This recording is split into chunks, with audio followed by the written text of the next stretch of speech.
Hey guys, welcome to the next Critique the Community. Today we're going to be critiquing wildlife photography, but if you would like to be a part of the next critique, we are doing architectural photography, and the world famous Mike Kelly, he is going to be the guest judge.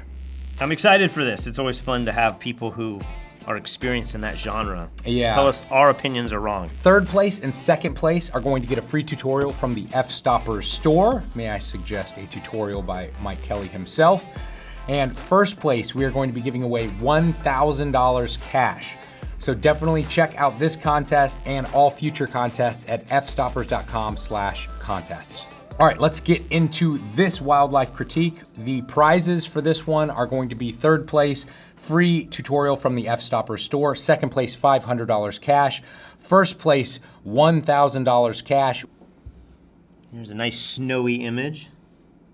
This image was taken by Martin Kreese, and he says this was simply a squirrel in its natural environment, taken on the Nikon D750 Tamron 150 to 600 millimeter lens at 600 millimeters, 1/3200th of a second at ISO 1250.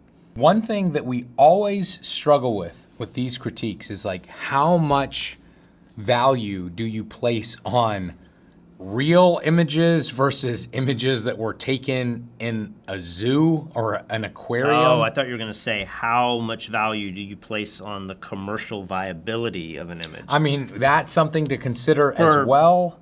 For wildlife, that's really challenging for me because I don't know how images like this are published. Like, is this something that's on America's Funniest Home Videos, or is this something that National Geographic's going to be excited to put in their magazine? Like, I don't know the difference there. And If you told me that this was there was only 1,000 of these squirrels left in existence, you can tell by the hairy ears, and I had to, hike through Serbia for a month before I found one, I'd be like, oh my gosh, but I'm pretty sure this is just a normal squirrel wherever this photograph was taken. And it's up to each photographer to kind of tell the story. The fact that this photographer literally just said squirrel in a natural environment tells me this is a very normal squirrel in a very normal environment, maybe even taken in the photographer's backyard. Okay, I'm ready to rate it. Are you? Yeah, 3, 2, 1. 3 stars, we agree. 3 stars in our rating system is a solid image. 4 would be excellent and 5 would be world class. I feel like I really like this image. Yeah. I could see this on a calendar, but that being said, I don't know that I can go 4 stars just because it's just a squirrel in the snow, I know this was shot a little wider at 600 millimeters, but so you still can crop in a little bit. And I feel like the crop is something that kind of bothers me a little. He's just dead center. I don't know what this is on the left. I keep thinking it's like the neighbor's fence. Maybe it's just a branch. Mm-hmm. But if you crop in just a little bit, it almost makes it feel like the little mound on the right that you barely see. Could be like his home, and he's coming out of the nest, and he's like looking at you like, don't mind me. I don't have my nuts yet, but I'm going to get them. The crop is such a small little thing to tweak on this, but I feel like that's kind of the main critique I can give with this.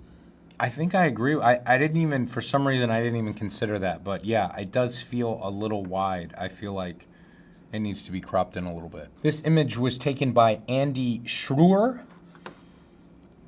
I met this early morning patrol of a flock of geese on my daily tour through a small nature reserve nearby Frankfurt, Germany, right in front of our house. At that time of year, end of May, we often have this kind of right after sunrise fog. In some ways, it makes the image a little less interesting because you know how common it is. But on the other side, it makes you feel like he's prepared and he went out and he took a picture. And it's just not, the idea that you're going to get those birds going right in front of, that cool tower in the background. I don't know if that's a church or what, but that really makes it for me personally. The 2 things that really bother me about this image, and, I think it would be unethical to change it. I don't like the overlapping birds. I don't like the birds that are touching each other. Oh, okay. I feel like those back 3 birds on the left look amazing. The front bird on the right looks amazing. But the 4 birds that are clumped together in the middle ruin it for me. Maverick and Goose there, like riding side by Yeah. side bothers you? I don't like it. I don't like it. And then the other thing that I don't really like is the bush in the bottom left. But man, the fog and then the fact that they have that tower in the background is awesome. And I love the tree in the upper left. I feel like it's so cool. But See, the tree in the upper left is something that kind of like bothers me a little bit. You were pointing out the bush. I either want to see neither of them there, or this goes back to your ethical question. Yeah. Can you just generative fill with AI a similar bush on the right and left to where it feels like you're looking through more of a little window of foliage? that's what's so difficult about wildlife photography for us is because we come from a commercial photography background. So we've always taken the position of do whatever you have to do to create the best image possible because we're just trying to sell this to a client who's going to use it to sell some product. Yeah.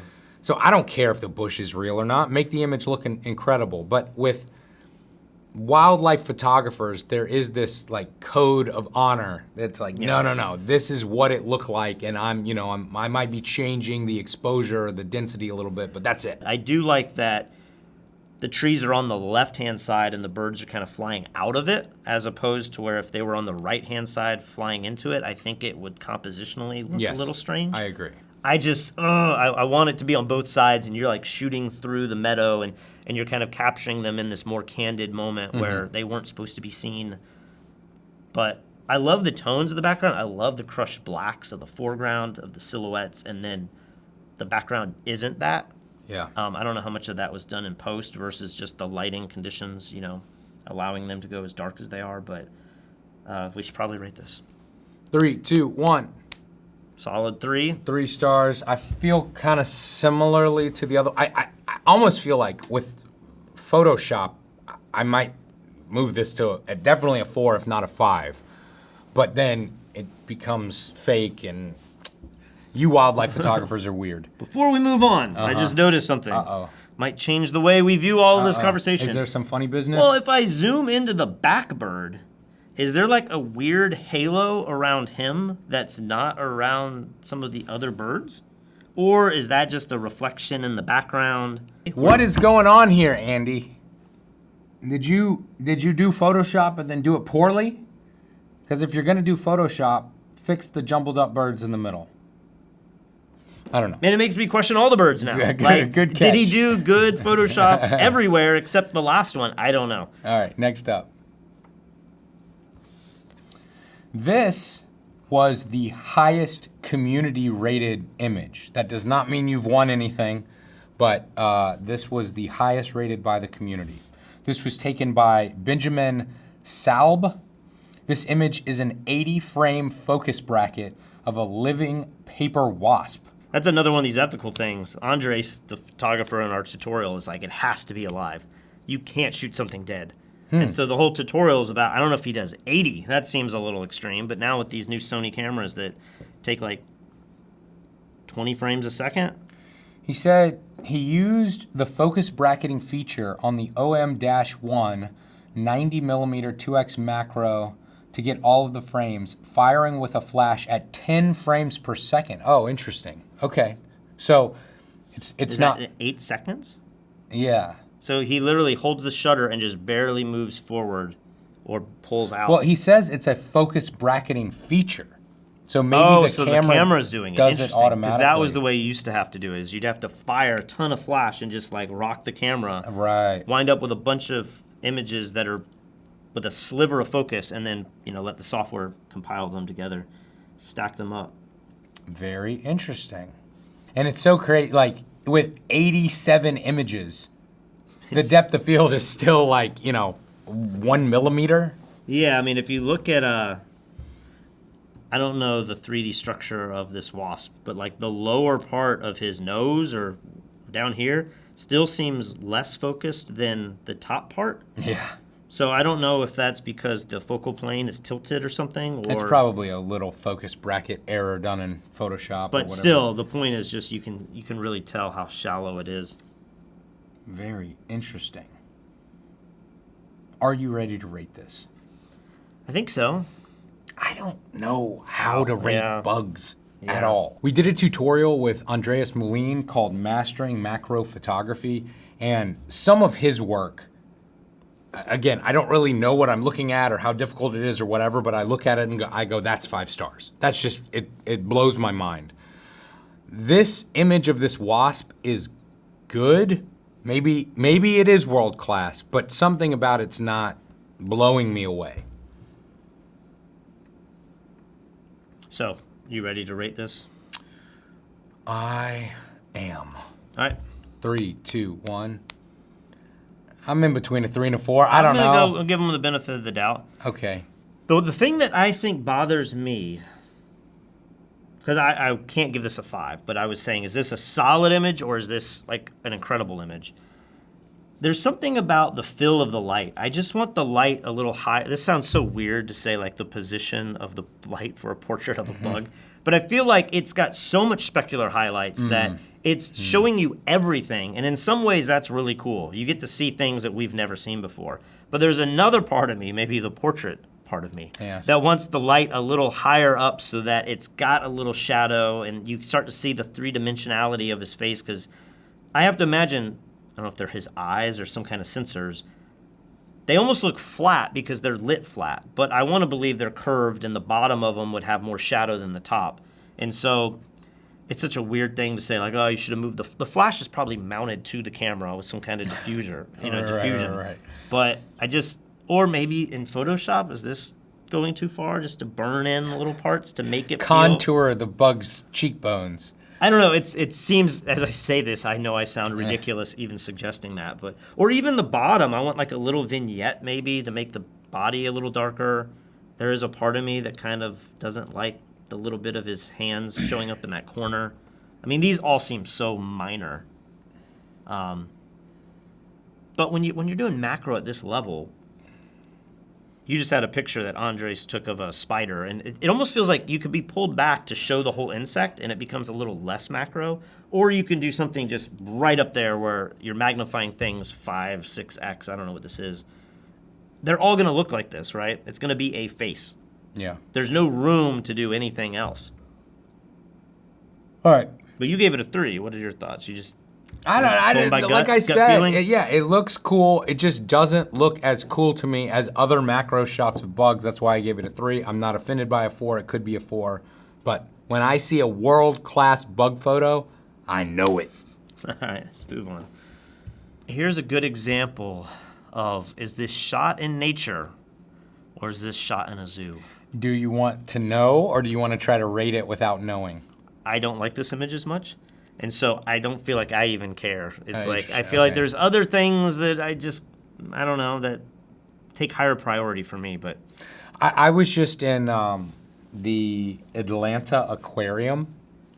If you guys have never been there and you happen to, travel through Atlanta, you get stuck in Atlanta airport, you're looking for something to do, go to this aquarium. Absolutely. It is like a wonder of the world. They have whale sharks in captivity. I think it's the only place on earth that does. And as I'm walking through this aquarium, I'm just thinking like, I could get better underwater photography here in 2 seconds than we have in our entire lives Yeah. of scuba diving. And we've got all the fancy equipment and the lighting and everything, and we go down there and we can't even like get a fish in focus, let alone lit correctly. Yeah. And then I go in this aquarium and I'm like, one, you can pay to scuba dive in there. Yeah. So you could go in there for like $300 and scuba dive with the craziest fish ever. But they also have all of the rocks and everything built out to where it looks real in there. So you could scuba dive and get it, or you could just shoot through the glass and get the best fish photography ever taken with probably your phone, you know? Yeah.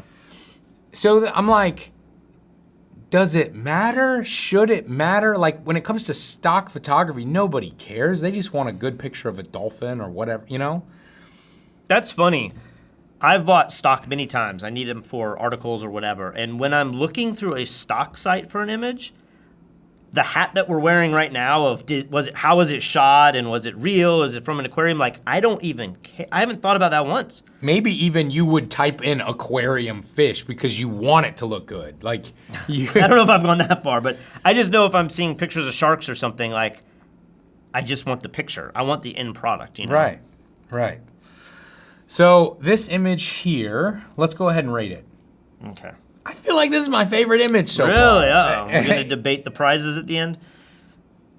I'm ready. 3, 2, 1. I'm going 4 on this one. Man, I might be 2. This is our biggest divide in a long time. Yeah, why? Why? It feels like there was not enough light and the file's been pulled so hard. Things are like the shadows look weird. It feels like on the left here, there's like weird. It just feels like it was taken with a cheap lens. It and does there's feel weird, like something weird's happening weird on the left vignetting and chromatic aberration and like I don't know. Like it feels grungy. I feel like I can see the lighting condition in his eyes. There is not a lot of shade and natural light hitting him because it's covered by trees. That's probably introducing a lot of green and weird tones in there. You know, if this could be lit with a strobe, which would never be done, but if it could, I can just imagine how beautiful the light could be on this little monkey. But instead, it just feels like, I mean, there are a lot of redeeming qualities about this image. I love the detail. I love looking at his hands and seeing like the nail that's broken. And it's very interesting, maybe because like we're so closely related to this animal, like, and having children of our own, I just look at it a little differently and think, oh, it's at this early developmental stage. But from a photographic standpoint, it just feels like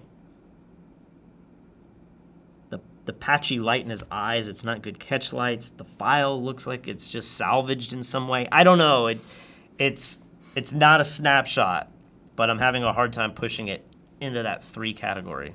But you, on the other hand, have pushed it well past 3. So explain yourself. So I think my biggest issue with this, I'm not seeing all this chromatic aberration stuff you're complaining I mean, about. look at that leaf over there. Doesn't that Yeah, look yeah. like Something weird is happening on the left side. fake depth of field? Yeah, I don't know. I don't know what that is. That's weird. But I think my biggest complaint, and it's not that big of a complaint, is the colors of this. I feel like it's got that weird raw conversion color from like, you know, It hasn't been converted to RGB. And 2003. it's Yeah, in like yeah, yeah, Adobe. yeah, yeah. It's still in the Adobe color space. and something then- like that. And then yeah, you export it as a JPEG, but it's in the wrong color space, and it looks weird in web browser. That's what it looks like. I dislike that. But I just find this animal to be super interesting, super cute. I love its, body posture. I love the angle of the shot, shooting down on this thing a little bit. And to take it to the next level, this was taken on location in the Philippines. This is a tarsier, and it can only be found on the island of Bohol. And he says it's the size it can fit in the palm of his hand. It was taken on a Nikon D800 with a 200 to 500 millimeter lens at 500 millimeters f/5.6 at 1600 ISO, 1/50th of a second, handheld. Handheld? I don't even understand how that's possible. Handheld at 1/50th of a second at 500 millimeters. Most of my images at 1/50th, at any focal length, are blurry. Right. Like, I I'm don't see how horrible this at- is possible. It does make me wonder at 500 millimeters at 5.6 if that's the like equation to where I'm seeing the weirdness of the depth of field. Like if it was, I don't think they make a 500 2.8. It's probably like f4. But there's like I think something subconsciously I've noticed is that the lower feet, toes, Yeah. seem out of focus. So it makes me believe that it's super shallow depth of field. But then the leaf over here feels kind of sharp and barely out of focus. There's also something weird in the upper right. Yep, See the that? upper right has like.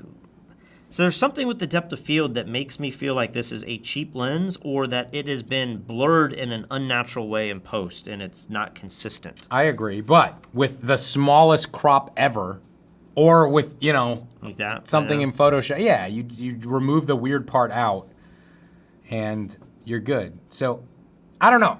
I just really maybe I just like this animal. And it's a super unique animal. I've never seen it before. What if he was super deadly and carried all these diseases? Then Yeah. you would be like, I don't really want to be around him. That's like a drop bear. All right. Next up. What is a drop bear? I think it's a joke in Australia. It's their koalas. They call them drop bears, but they come up with these. They say they like jump from trees and they like attack humans and stuff. Okay. But they're just a super lazy, cute bear. But I thought it was real for a while because I read something online about it and they had like photoshopped it with blood and I was like, damn, what is that? And then it's not real.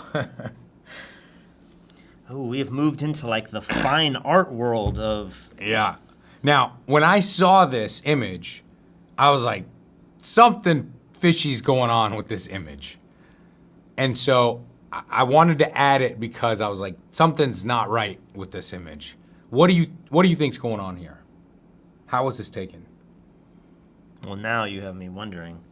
So, okay, so when you first saw it, you were like, it's just Well, no, like photographed in the studio. I know. I mean, I doubt this is in the studio. Like, I would think this is on location, and they've like selected it really well. But now, like the way you said it, I'm thinking, is this like infrared photography because of the whites and stuff? Like, you have me thinking a little even further extreme than just a black and white conversion or something. But Yeah. I've never seen a peacock like this. It's pure white. So, I mean, maybe the infrared idea is not too crazy, but.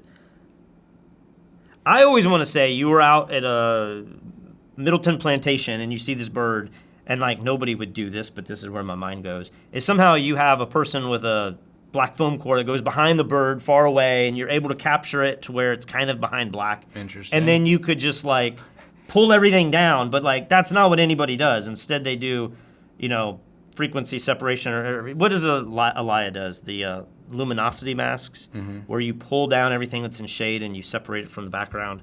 But it does have like a studio quality lighting. But a lot of times, like just good natural light can do that too. So I don't know. It looks like he's lit from above with open shade or some kind of softbox or something. But this is definitely, I don't say definitely. I don't think this is in the studio. I think this is out on location. But all that being said, I really do like this image before you reveal whatever you're about to reveal. So this was taken by Johannes Walter. This image was taken of a white peacock in a zoo in Germany Okay. with a 5D Mark III and a 70-200. Post-production, converted to black and white, cleaned up, darkened the background to minimalize the whole picture. Minimize. Minimize. Okay, he wrote minimalize, but It's a translation. yeah, and a little bit of dodging and burning. Okay. I mean, that makes sense to me. That seems like how most people would do it. But like it just seems so cheap, right? It's like you shot it in a zoo, and then you black out the background in Photoshop, and then you dodge it and burn it to make it look like it was shot in the studio or whatever. It sounds cheap. Yeah. But But does it kinda cool. matter? It looks cool, and Well, okay, so here's a conversation we could open up. If you're going to do fine art photography, I don't know that everyone calls everything fine art, right? But if you just put this up on your website and put it up for sale, I don't know that you're going to sell any of these. But if you have a series, you make you're kind of known for taking pictures of wild animals or birds in the studio, and like you have the behind the scenes and the process, and you do the whole Peter Lick treatment where it's like, this is one of a kind. We got this crazy bird in the studio, and like I did it. I could prove it, and like it has this extra story layer. I think that this sort of thing could be very valuable. People might there's been photographers that publish books like this, coffee Sure. table books, and so I kind of feel like maybe you need to do that to make it more valuable in the marketplace, especially with AI and everything being darkened in post. So I don't know. I really do like the way this image looks, but if I rate this a 4, would I pay money like I would pay for a 4? I don't know. I want something more on the back end, but also, is this bird like mangy? is that peacock right there, or is that because it's the males that have the really pretty feathers, right? I think it's the males that are the best. And if you look at the feathers, you don't see those eyes yeah, everywhere. But yeah, it just looks like it's kind of cool the way it's looking back through the feathers, but I don't know. Let's it's an rate it. impactful photo. I mean, if you're going through Yeah. a feed, like you see that image, For sure. 3, 2, 1. 3 stars, we agree. Next up. Now, what do you think about this one? You've read some of these, so Yeah, I'm just going to yeah, make up this little yeah. story time in Patrick's imagination. Yep. I think that they put this camera on a tripod or, some kind of pedestal low. They saw the bears coming, so they're like, there's bears coming. And then, like, somehow they lured the bear with, like, some fish or something by the camera and then had a trigger or a timer. If you take this type of wildlife photography, there's probably all kinds of triggers that we're not even aware of. But how did they get the bear in this natural environment to go straight to the camera that doesn't seem like something a bear would be interested in? Mm-hmm. And then you also have the like water right at that. We used to shoot things on the beach all the time, and there's that perfect place where you have the dry rocks and sand, but then you have the reflection from the water. He's walking in the perfect spot. I kind of feel like he set this up, and then, like I said, put something that the bear wanted to eat, and then he got far enough away to where he could go retrieve the camera later. But I don't know. It's pretty cool. So this was taken by Leighton Lum, and they said that they have been working on this for years, in the sense that they've just always wanted to have a wide-angle shot of an Alaskan grizzly bear. This is a well-known bear. The name of the bear is Crimp. And basically, they just over time learned that like this bear was fairly docile. They were afraid that the bear would attack the camera or whatever, but they just put the camera in its path, and the bear just walked up to it to just sniff it. So there's no food or anything like that. Okay. What do you think about photographically? Anything else about the horizon, the clouds, the lighting, the post-processing? I don't think it's a very good photo. It's impressive for what it is, because it's like a dangerous animal and it's looking right into the camera. But I just don't think it's that good looking of an image. You want more expression out of him, and you want him. Her. I don't know. I don't know why I don't want her, like this. Pawing at the camera. I mean, yeah, that would be fish better. in the mouth, or The weird horizon looks like the camera's not straight, and the fact that it's cropping off the top of the bear's head. There's no like Mount McKinley in the background, Denali. Maybe. You don't have something else like pulling you in. I mean, I see all of that. I've just seen amazing bear photos before. And then, you watch the Planet Earth documentaries online. It's like the most incredible footage ever of animals right in the camera lens and everything. And this just isn't doing it for me. So he needs to spend more years. It took him years to get, and you're just like, All right, you ready to rate it? Yeah, 3, 2, 1. I'm going to give it... I almost gave this 2. Yeah? Man, I can't give it a 2. I can't give it a 2 because of, like, what it is, and I realize how difficult it is, but, what if this was shot at a zoo? But it's not. I know, but if it was...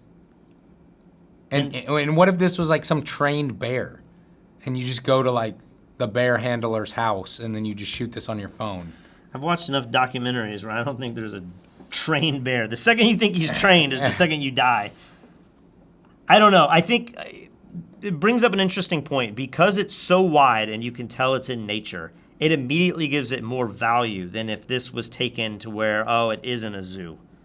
And it's like the subconscious, it's kind of answering the question we've had, if it matters, but it's answering that by showing more of the scene, which solves that piece of the puzzle. I really like it. I gave it a 4. I do like I wish the lighting could have been more dramatic from the side, or I wish the landscape in the background was a little more exciting. Maybe you could like grab the right-hand side and just pull it down and warp it so the horizon's a little more straight and not get it to look too wonky.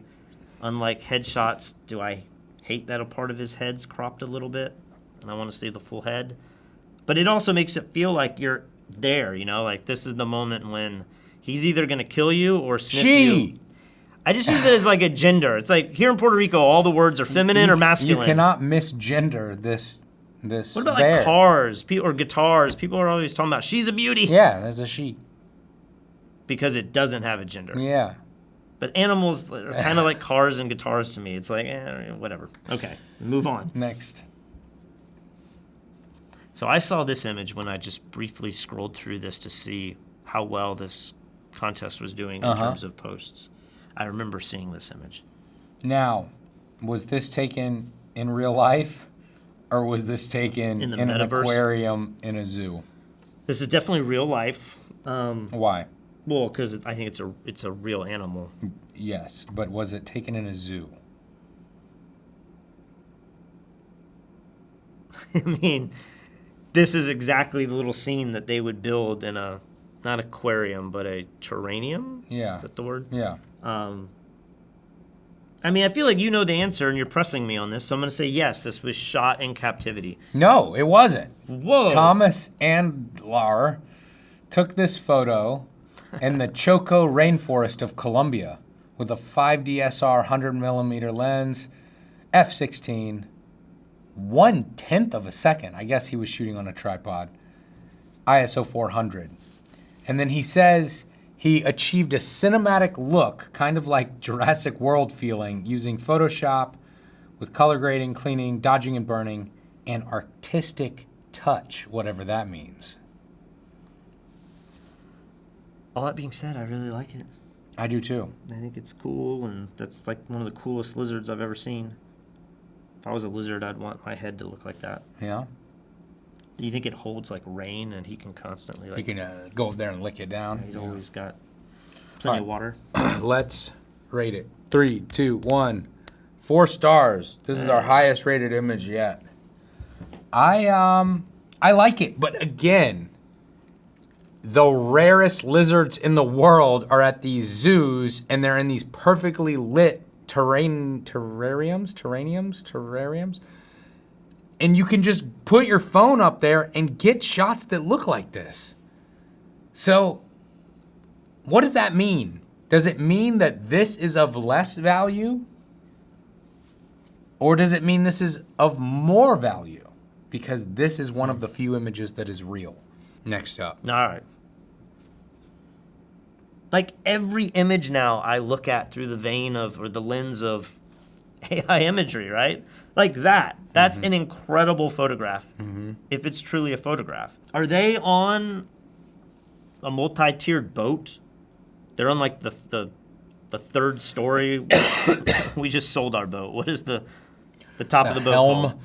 or the crow's nest. It's definitely not, I mean, that's maybe what we called it, but are they way up there with a lens shooting down, or is this a drone shot and they're using the drone to capture? It's just, the angle makes this really, really interesting. So this was taken by Nuno Alves, and he said this was captured, I assume Nuno is a man, this was captured on a dolphin watching trip a few miles off the coast in Lagos, Portugal. So they're on a boat. Yeah. It was in July, and on this day, the sea was very calm and had no wind, which is rare. These conditions made the water look almost like glass. We were lucky to be approached by a small group of dolphin, and this mother and calf came very close to the boat. For a moment, I captured this moment while they were together coming up for a breath and almost cutting the surface of the water. I used a Nikon D750, a 50mm 1.4. Interesting.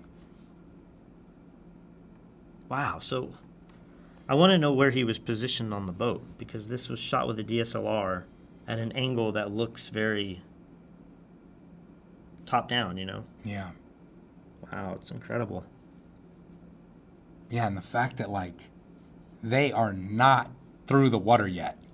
Like, you can see it pushing off of the mother's forehead, you know, and creating that pillow of water. It looks so good. Because, I mean, we've seen dolphins so many times that it's not really that exciting anymore. Everyone's like, dolphin, dolphin. I'm like, all right, dolphin. We've been on excursions in Hawaii where we followed dolphin and swam with dolphin. That was amazing. That was amazing. That was amazing. So, like, for me, like, an image has to be incredible to get excited about dolphins.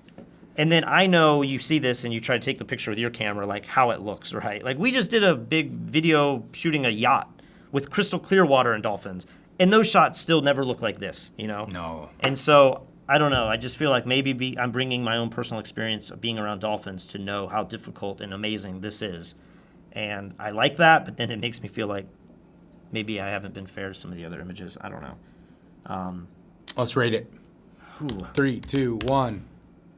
Man, I'm going to go 5 on this. Wow. I mean, how many 5s have we ever thrown in our lifetime? Wow. World class. I mean, yeah, this is my favorite image I've seen so far. This is one of the few images that you could blow up huge and put it in the entryway of your house and not feel like, oh, it's too over the top, and it's muted and it's beautiful. It tells a story. There's just so many things about this that are really, really nice. I love this image. Like, this is great. All right. What are your thoughts? You like it a lot too? I do like it a lot. I just feel like, like you said, we've been lucky enough, we see dolphin all the time. But to capture them in this environment with the mama and the baby almost breaching the water but not there, and have it be that smooth and that clear, it's just... And have that angle. Yeah, the angle is really nice as well. Maybe this is my favorite image of the critique as well. Let's move on. All right. Now, this is another image that I saw, and I went, what the heck is going on here? Is this AI? Can you guess how this was taken? The bird looks dead. It looks like taxidermy. I mean, it's gotta be studio lit, right? Like, look at these catch lights. But this feels like it's gotta be in the studio or in captivity in some way where they've set this up. But I mean, it looks like there's 1, 2, 3, 4, 5 strobes going off, which is not the best lighting to do for this anyway. Like, I think the lighting is kind of boring and awful in my opinion. But yeah, reveal it to us. How was this taken? So wings? The first thing that I noticed when I was scrolling through these images was, how in the world do you have sharp hummingbird wings? It has to be strobed, right? Yep. Like, I don't know what shutter speed you have to be at to capture hummingbird wings. You need that new A93. Yeah. 80,000th of a second. 80,000th of a second, yeah. And then I'm looking at the lighting, and I'm like, it's so weird and flat. It looks like it's been lit, like cross lighting or something. So I click on it. This was taken by Mike Mahoney. This was taken of a hummingbird with a 70 to 200 millimeter lens. He had speed lights above, below, and right and left. It was shot at 1/60th of a second, f/16, and I used the flash speed to freeze the action. It was shot during midday. That doesn't quite make sense to me unless he like cut out the back. I would think if you shoot at ISO 100, f/16, 1/60th of a second in midday, you are not getting a black background. Well, it all depends, like, what the midday light is doing. Imagine. Does it? Well, imagine midday and you're still in the shade, or you're against a black canvas, or I don't know, like midday sun. Against a black canvas. Midday yes. sun means that's where the sun is, but it doesn't mean that the sun is affecting your scene. Like, couldn't you be under a tent, or you could be? I just wish he had said that. When he says it was shot during midday, to me that means it's bright. Man, I just want, like, if you're gonna do this, I want the light to be coming from down, like you'd shoot a car. Yeah. And maybe if you're gonna go crazy, have it coming up too, to where it's like not straight on from the lens, and you create like a really crazy lighting pattern.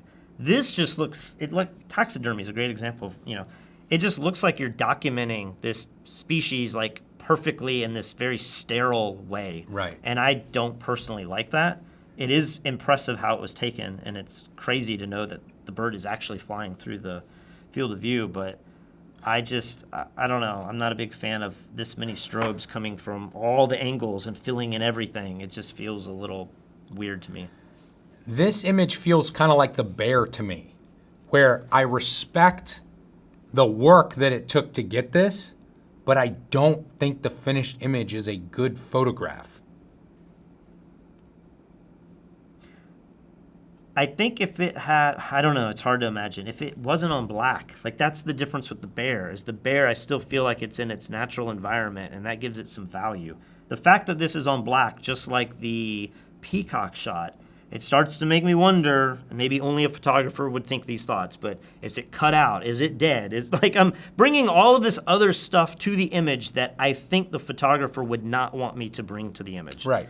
And with the bear, the only thing I had was how did it lure the bear to the camera? Yeah. But that's not necessarily a negative thought. That's kind of like a thought-provoking, interesting thought. Whereas, is the bird dead? Why does it look so crazy? Has it been cut out? Like, those are less than ideal thoughts that I'm thinking about. Let's rate it. Oh, we never rated it. 3, 2, 1. I'm going to go 2. I mean, maybe I should go 2. Like, I'm giving it a 3 just because of, like, Yeah. I know how hard it was to get it. I mean, it's also one of those things where, like, if your whole portfolio is this, Yeah. then all of a sudden it's got to be a 3, and it's kind of your thing, and it's like quirky and weird, and like, but you're the guy who shoots the birds in this way. But as a standalone, if you mix this in with all of the other pictures we've seen, and it's your wildlife portfolio, I'd be like, man, this stands out, and it feels a little weird to me. All right, next up.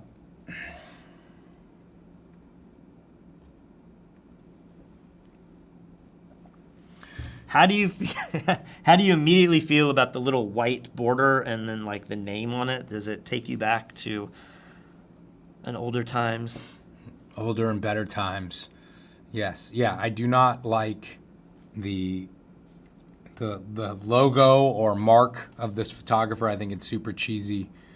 But this image looked very Yeah, I'm just interesting gonna- to me. I'm going to just zoom out past all of it to help me see past the border.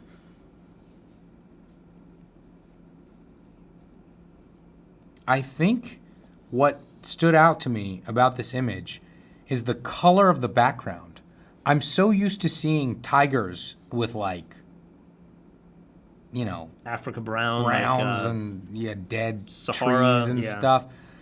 And so the fact that this has these teals and greens and dark blues back there, it's just beautiful. But then now that makes me go back to like, is this in Vegas with the two guys that, do the tiger thing? I mean, the fact that he's got a cut under his eye makes me think that this is more wild because it wouldn't probably have that in captivity. But what do I know? Maybe the tigers are still fighting each other for food and stuff. And the tiger does look wet, and it's raining, so all that is consistent. You want to rate it? Yeah. 3, 2, 1. I'm going to go, man, I'm between a 2 and a 3. I gave the last Really? one I think I'm giving this one 4. Really? I don't know. It's like, I just feel like the colors are so pretty. Am I being tricked here? Is this a 3? I just have a hard time. Again, we're all bringing our own experiences into this, but like, I remember growing up as a kid going to these art galleries where all these people would paint these tigers very similarly. Like, it looked like that. It's like hyper real paintings, and they're always with the crazy colors. And I don't know, this just reminds me of a painting. It just seems kind of dated to me, is a good okay. word. It feels like it's like early 90s. Yeah, I get it. I don't know if that's a depth of field thing. I don't know if it's a cropping thing. I don't know if it's just this type of tiger. There's just something about it where I'm like, I don't know that this is that exciting of a shot. I hate giving it did I give it a 2 or 3? I went 3. Okay.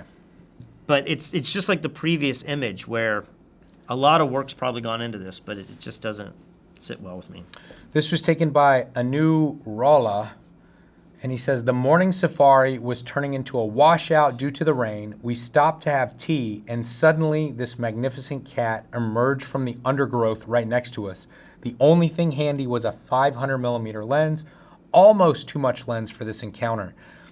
I wish he had said where he was. Well, but, I mean, I'm harsh on this, so I just want to like, if you took this on your safari, we have this lawyer friend of ours that always travels the world, and we joke that his landscape and wildlife portfolio is better than most photographers we know, and yet he's just a lawyer who does it for fun.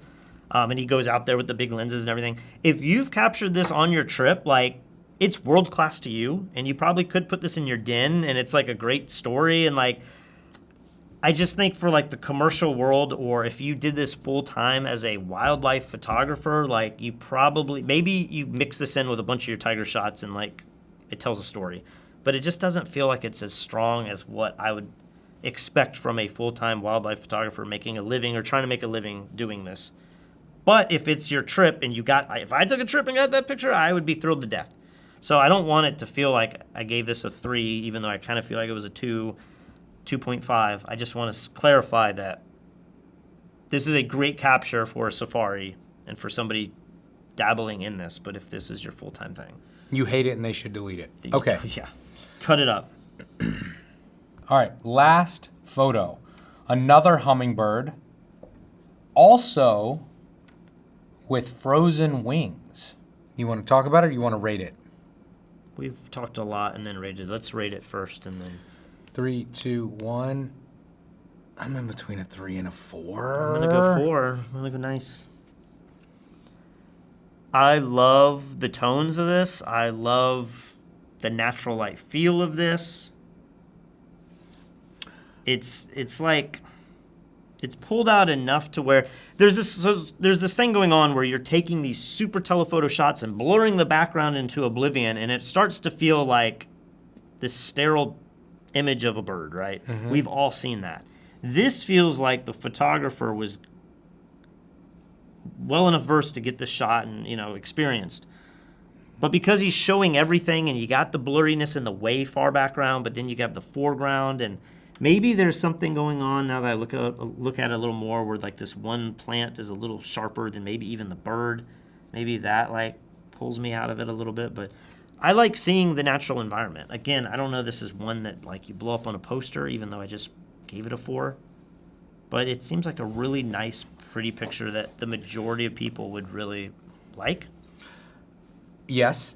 I think what's most impressive about this is that lighting coming through the feathers of the hummingbird, capturing it sharp, but getting that backlight looks amazing. Now, I feel like this could be processed a little better.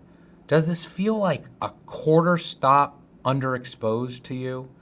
I feel like I want brighter, richer greens in the background. I just feel like this feels a little bit too raw to me, and I want it enhanced just a little bit. I would probably raise the exposure a bit and then lower the highlights to retain that, blown out area in the sky and the wings. You want to keep that detail. That looks perfect. But everything else, all the green areas to me just feel a little dark. Do you agree?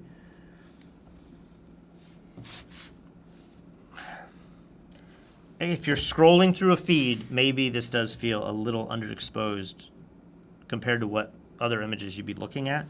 But I kind of like it having this dark, like very end of the day. There's almost not enough light to even get this picture captured. Well, that is what's going on. So this was taken by Carlos Milano, and he said he was photographing hummingbirds at the Chicago Botanic Gardens.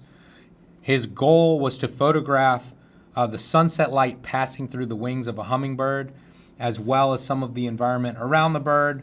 He tried for many hours on multiple days before getting this image. This was a single capture with minimal processing. It was shot with a Sony a7 III, a 200 to 600 millimeter lens at 411 millimeters f6.3, 1/2500th of a second. So I guess that answers my question on how fast the shutter speed needs to be to capture that. ISO 8000, and then he used Topaz to reduce noise in post. Well, that wraps up this critique. It is now time to choose the winners. Let's first choose third place and the winner of a tutorial from fstoppers.com/store. Patrick, I'm going to give it to you. The third place winner, my third favorite image. I'm going to go with the geese. Okay. I'm not upset about that. You weren't going to pick that as 2 or 1, were you? No, certainly Okay. not. Certainly. Andy, sure, you won a free tutorial. Send me a private message on fstoppers.com and let me know which tutorial you want, and I will get that sent over to you. Second place, and the winner of $500 cash. This is a hard decision. What are you going to go with? Do I get to choose I think you have here? to. You put me in the hot seat. I think I'm going to choose The Lizard by Okay. Thomas Andlar. You have won $500. Send me a private message on Fstoppers and let me know how we can get you that cash. And first place, I'm going to speak for you, Patrick. I mean, it was my highest rated image. One of your highest rated images of the year. Yeah. The Dolphin by Nuno Alves. You have won $1,000 cash. You have to send me a private message on Fstoppers. And just to be clear, I've written this down. Everybody has to claim their prizes within 30 days. We've had people like try to come 6 months later and like, we just can't do that. So you have to claim your prize, send me a private message within 30 days, and we will send you $1,000. And if you would like to be a part of the next critique, head over to fstoppers.com/contest. You can see all of the submissions from this contest as well as our next architectural contest with Mike Kelly. Looking forward to that. It's gonna be fun. Are we going to do all 3 of us, or is it just going to be... Probably for the sake of Convenient. recording and miking and everything, we'll probably just do 2 of us, but we will do it in Whistler, Canada. See you guys next time.